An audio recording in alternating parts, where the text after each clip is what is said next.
Yo, DJ Envy, man, thank you for stopping through. I appreciate you guys, Anything man. else you want to leave us with, man? Nah, I just want to say that if you out there, make sure you do the right thing. Yes. And I want to, I want to talk about one more thing out there. Yes, sir. One more thing. I almost left the music industry when I was 24 years old. Why? When I became 22, when I came 23, I got my first check. Mm-hmm. I was living in a basement in Rosedale. Mom's basement? Nah, No. it wasn't my mom's apartment. basement apartment. Let me tell you how bad it was.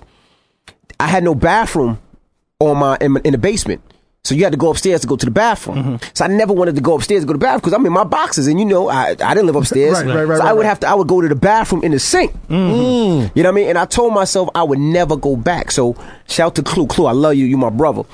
Klug signed me to Desert Storm, gave me my first check. Mm-hmm. First check was $150,000, $150,000 to sign the Desert Storm. And I went and bought my first crib. Okay. Right? Now, this is the fucked up shit because a lot of brothers don't even have a crib. Yes. They rent, they have cars, they have jewelries, but they don't know a crib because they don't know about having a crib. They don't know about anything. I had my first interest rate was 23%. Well, that's even here or there.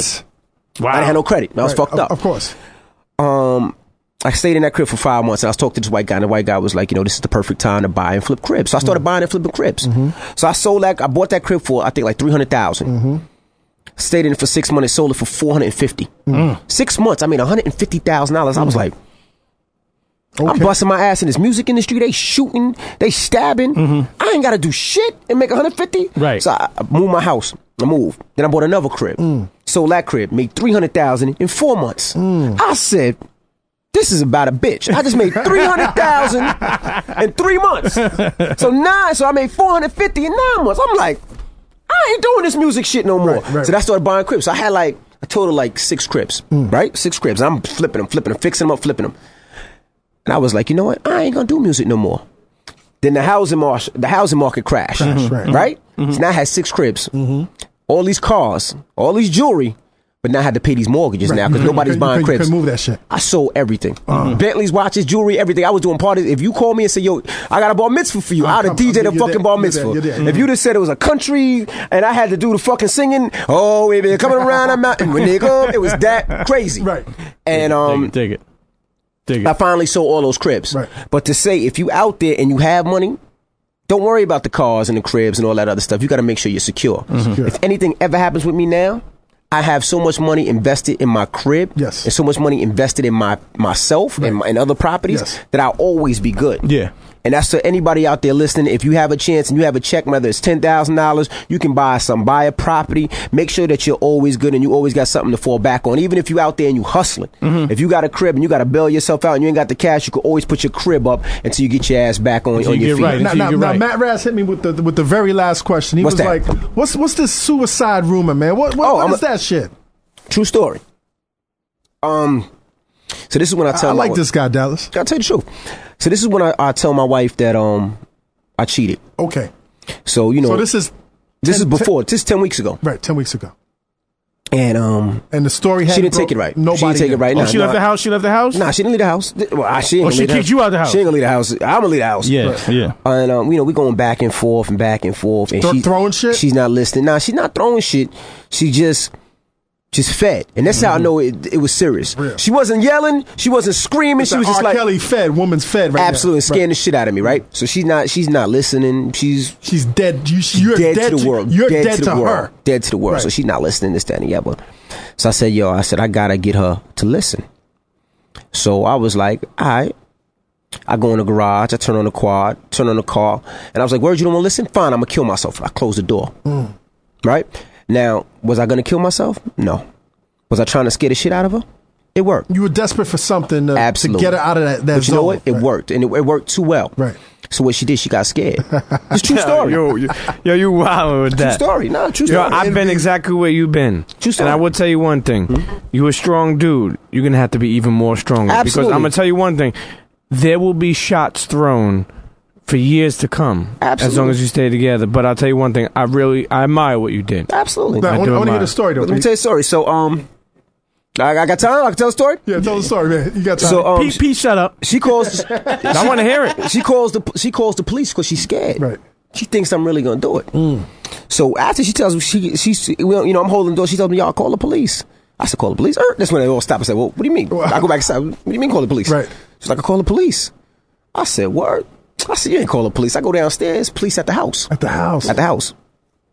Now, I didn't have the cleanest house at the time. And when I say clean, I don't mean dirty. You know, man, I might have had some stuff in the house I wasn't supposed to have. Right. At the time. Right. This is before I found God, ladies and gentlemen. This is before allegedly. Right. So they come downstairs and they're like, sir, you know, can you stand up, sir?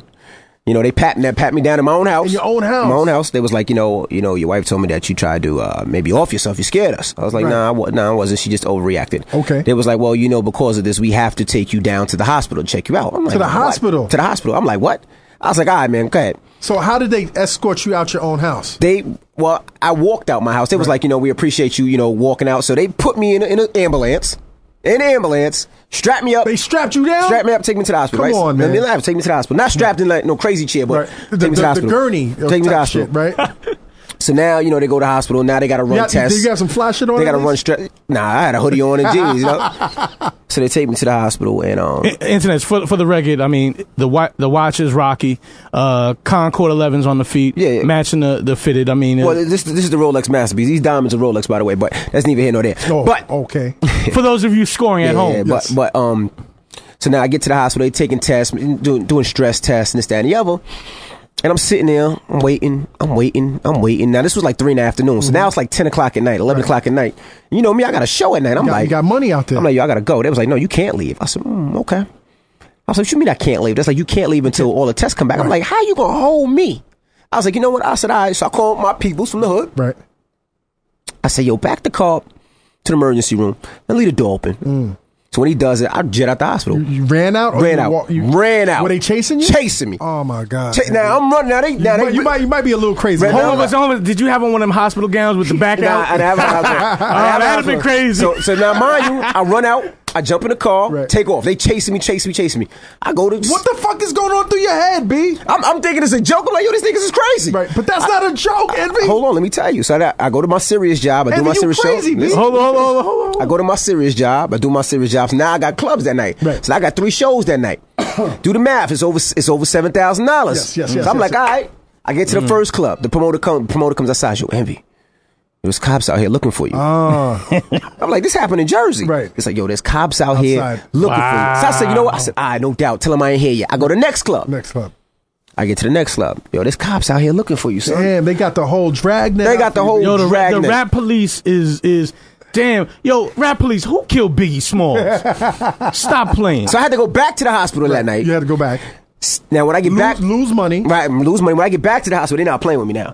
They're like, yo, take your shirt off, take your sneakers off, take your socks off, and you're going to put this robe. If you run out now, you're going to run out with this robe with the ass out in the back, like, oh, man. So at least they didn't have to cuff you. Nah. So they made me sit there, and then they brought a doctor. But I had to tell a doctor exactly what happened. Right, and they understood. And the doctor looked at me and said, you a fool, man. Right. He was like, I ain't going to lie. That's some funny shit you running out, though. Right. But it was like, so after I seen them, they was like, all right, man, we let you go. Just be careful. Don't do no stupid shit like that again. Right. And they let me go, and it was nothing. And you're good now. And you're good now. Envy, man, thank you for coming through to the Combat Jack show. No, thanks for having me. You're always invited, man. Absolutely. Anytime, man. Just let me know. Continued success. Internet, you tuned into the Combat Jack show. F your radio. F your radio. Cheer.